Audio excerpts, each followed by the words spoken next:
Vamos trazer para cá o Fernando Neisser, professor da FGV, está aqui conosco, né, de Direito da FGV. Professor, bem-vindo, boa tarde. A expectativa é mesmo da admissibilidade, né? O Gonê fala sobre imprevisibilidade, que é imprevisível esse julgamento. Até entendo, né, que ele coloque algumas questões, mas qual que é a sua avaliação diante disso tudo? Boa tarde mais uma vez. Boa tarde, Diego. Boa tarde, Raquel. Boa tarde, Léo. Prazer estar de volta aqui no All News. Diego, como a Raquel colocou, nesse momento o que vai se colocar em jogo no tribunal é a admissibilidade da denúncia, ou seja, se há justa causa para prosseguir com a ação penal para que essas pessoas se tornem réis no processo criminal. E aqui são duas as perguntas que são feitas, deixando de lado as preliminares, que a Raquel explicou muito bem, que são questões processuais. Primeira delas, existe certeza de que houve crime? É a materialidade do fato. E a segunda, há indícios suficientes de autoria, ou seja, indícios de que essas são as pessoas que teriam cometido esse crime? Se a resposta for positiva a esses dois questionamentos, o tribunal deve receber a denúncia. Existe uma lógica que é aplicada no direito penal desde muito tempo atrás, de que quando você chega lá no final do julgamento, se você ainda tiver em dúvida, indúbio pro réu, para ficar no juridiquês, ou seja, na dúvida, a favor do réu, e a pessoa é absolvida. Mas para começar o processo, para a pessoa se tornar ré, disse em dúvida pró-sociedade, na dúvida pró-sociedade, ou seja, vamos processar. Vai-se ter a chance de produzir todas as provas durante o julgamento, todas aquelas pessoas que foram ouvidas antes vão ser ouvidas de novo, perante os advogados e advogadas das partes, que vão poder fazer perguntas, e ao final os juízes vão dar o julgamento deles, lá provavelmente no final do ano, aí sim um julgamento de culpa. Me parece que os elementos que constam da denúncia são sólidos o suficiente, a denúncia não é inepta e, portanto, me parece que será recebida. Perfeito. Professor, que prazer falar com o senhor, que bom receber o senhor aqui no All News. Professor, quais os indícios que o senhor vê na denúncia do Gonê? São vários réus, mas vamos aqui focar em Jair Bolsonaro, que o senhor enxerga como indícios que mostram que a denúncia deveria ser recebida. São indícios de prova que fazem a denúncia não ser inepta. O que é mais forte para o senhor nesse caso? Eu acho que a gente tem, Raquel, primeiro um grande prazer falar com você aqui hoje. O que nós temos é uma trama de narrativas muito bem costurada. Quem falou com quem, em que momento foi falado, você teve telefones apreendidos e todas essas conversas, elas se ligam de uma forma muito harmônica, muito coordenada. Quando um juiz, uma juíza, um ministro ou ministra, tanto faz, vai analisar uma prova, a primeira pergunta que faz é: essa prova ela se harmoniza com as outras? Faz sentido? Quer dizer, o depoimento de A junta com o depoimento de B, junta com o depoimento de C, isso aqui está narrando um mesmo fato. E aqui, as narrativas sobre as reuniões, as datas das reuniões, quem falou o quê, estão muito coerentes, estão muito sólidos. A gente começa parte significativa dessa investigação com uma colaboração processual do Mauro Cid, né? Aquilo que a gente chama de delação premiada, o nome técnico é colaboração processual.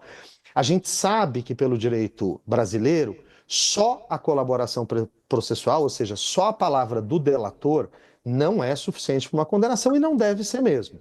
É preciso que haja outros elementos que corroborem, que confirmem aquela versão. Documentos, conversas de WhatsApp, interceptações telefônicas, documentos apreendidos, minuta do golpe. Tudo isso costurado junto mostra um cenário que é muito difícil se explicar de outra forma que não seja que aquelas pessoas tentaram efetivamente obstruir os poderes da República e dar um golpe num governo legitimamente eleito, que são os tipos penais previstos na Lei de Defesa do Estado de Direito. Neisser, boa tarde.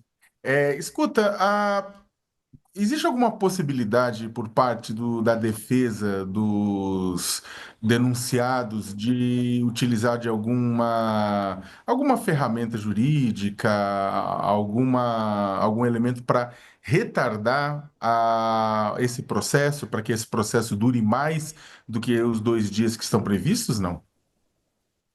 Léo, a princípio não. Veja, já houve uma tentativa de questionar tanto a possibilidade do ministro Alexandre de Moraes, do ministro Flávio Dino e do ministro Zanin participarem do julgamento, ou seja, levantou-se que eles seriam suspeitos, eles teriam um estado que no direito a gente chama estado de suspeição, por ter interesses envolvidos no resultado do processo. Isso já foi negado pelo Supremo Tribunal Federal. Já se questionou que isso deveria ser levado não à turma, mas ao plenário do Supremo Tribunal Federal. Não há, nesse momento, o que possa ser feito para atrasar esse julgamento. Qualquer tentativa de uma estratégia artificial certamente levaria a uma punição processual contra advogados, e ali só há advogados como foi colocado aqui, de alta competência, de alto gabarito, que tenho certeza absoluta que jamais participariam de um episódio desse. Agora, professor, como é que vai ser feita a dosimetria da pena, caso realmente aconteça, né, o julgamento da ação penal, vire uma ação penal com admissibilidade da denúncia? São vários crimes, né, e eles vão ser individualizados, a conduta de cada um. Isso já para a denúncia ser aceita? Ou o pacote engloba todo mundo? Como é que é feito isso, né? Vamos lá, Diego. Nesse momento agora não vai se falar em dosimetria. Tá? Não Sim. vai se falar em pena no recebimento da denúncia. O que vai se discutir é se há esses elementos que eu falei, ou seja, materialidade do crime e indício de autoria em relação a todos os crimes e em relação a todas as pessoas. É possível, em tese, que o Supremo não receba denúncia em relação a alguns crimes, não receba em relação a algumas pessoas, por entender que a narrativa, as provas apresentadas não são suficientes para demonstrar esses dois elementos, autoria e materialidade do crime. Passado esse momento, existindo a ação penal contra essas pessoas em relação a esses crimes, vai se produzir as provas ao longo do ano, vai se ouvir testemunhas, vai se poder manifestar laudos periciais em relação a documentos, vai chegar lá na frente, eventualmente, ao momento de julgamento, onde vai se falar em dosimetria de pena. Aqui, há duas questões que são muito relevantes, Diego, para a gente entender. Primeira delas, o direito considera sempre muito mais grave que alguém numa posição exemplar, de exemplo, cometa um crime. Portanto, é de se esperar que, se Bolsonaro responder à ação penal e chegar no momento de julgamento e for condenado, as penas dele serão mais altas do que de outros envolvidos. Mas mais do que isso, nós estamos falando de crimes que não são julgados todo dia. Pelo contrário, nós nunca tivemos um julgamento de crime de golpe de Estado, nem de derrubada do Estado Democrático de Direito, de tentativa de derrubada do Estado Democrático de Direito, ainda bem. Não só porque esses são fatos muito raros, mas porque a lei é nova. A lei ela foi promulgada no próprio governo Bolsonaro, substituindo a antiga Lei de Segurança Nacional. Então nós não temos parâmetros, não há uma jurisprudência prévia para se dizer, olha, em situações assim o tribunal costuma aplicar 10 anos ou 20 anos ou 30 anos. O tribunal nunca julgou uma situação assim e, portanto, vai ser novidade para nós, vai ser novidade para os réus e vai ser novidade para os ministros e ministras. Professor, as questões preliminares a gente vai saber mais ali na hora, mas algumas que podem aparecer são se a delação de Mauro Cid deveria ter sido aceita, embora o STF já tenha julgado que Zanin, Moraes e Dino devem fazer parte do julgamento, é provável que a questão do ministro Alexandre de Moraes seja abordada também de alguma forma pelas defesas. O senhor vê alguma dessas questões preliminares com alguma chance de prosperar? O senhor acha que alguma dessas questões elas têm mérito, elas realmente deveriam ser olhadas com mais cuidado pelos ministros? Não, Raquel, eu não acredito que nenhuma dessas questões todas vão ser consideradas, vão ser refutados eventualmente os argumentos a seu favor, mas eu acho que todas vão ser afastadas. Veja, se tivesse existindo um julgamento relativo a uma tentativa de homicídio do ministro Alexandre de Moraes, e não é disso que se trata, aí se poderia cogitar, claro, de que ele seria considerado vítima e, portanto, não poderia participar do julgamento. Mas não é isso. Né? A vítima aqui é o Estado de Direito, é a democracia, e eu não vejo que algo obste a participação do ministro, seja como julgador, seja como relator. Eu acho que todas elas vão ser afastadas. Há 2 momentos de votação, vocês destacaram muito bem aqui no começo do programa. Quer dizer, você vai ter a leitura do relatório, que vai ser longa, a sustentação oral do procurador-geral, do Gonê, as sustentações orais dos 8 advogados e advogadas e o voto do ministro Alexandre sobre as preliminares. Todos os outros 4 ministros e ministras votam. Depois, superadas as preliminares, o voto de mérito sobre o recebimento da denúncia do ministro Alexandre e os votos dos demais 4 ministros e ministras. Certo. Neisser, uma pergunta. A gente estava conversando até nos bastidores antes de começar o programa, porque é o seguinte: o bolsonarismo no Congresso Nacional está atuando em 2 frentes para tentar devolver o ex-presidente Jair Bolsonaro para a urna eletrônica que ele tanto ama em 2026. De um lado, eles estão tentando aprovar uma anistia, né, contando, é claro, que Bolsonaro venha a ser condenado por uma tentativa de golpe de Estado. Por outro lado, eles estão tentando evitar a punição que hoje recai sobre ele por conta da lei da ficha limpa, né? Por conta da condenação colegiada que ele recebeu no Tribunal Superior Eleitoral, ser condenado por abuso de poder nas eleições de 2022. Para isso, para essa segunda parte, muitos apoiadores de Bolsonaro no Congresso Nacional estão tentando mudar a lei da ficha limpa, reduzindo a quantidade de anos de punição. E aí eu queria que você falasse um pouco dessa perspectiva. Se você acha que isso é viável, que isso é uma coisa que é possível acontecer, essa mudança, e se acontecer, a quantidade de anos, você acha que aquela proposta que tenta baixar de 8 para 2 anos é viável? Ou é uma coisa que o próprio Supremo vai olhar e falar, tá de brincadeira? Léo, vamos lá. Originalmente, a nossa lei de inelegibilidades, até 2010, previa o prazo de inelegibilidade de 3 anos, na hipótese de uma pessoa ser condenada por abuso de poder. E entendia a sociedade, o Ministério Público, o Judiciário, que era pouco. Por que era pouco? Porque não dava nenhum ciclo eleitoral inteiro.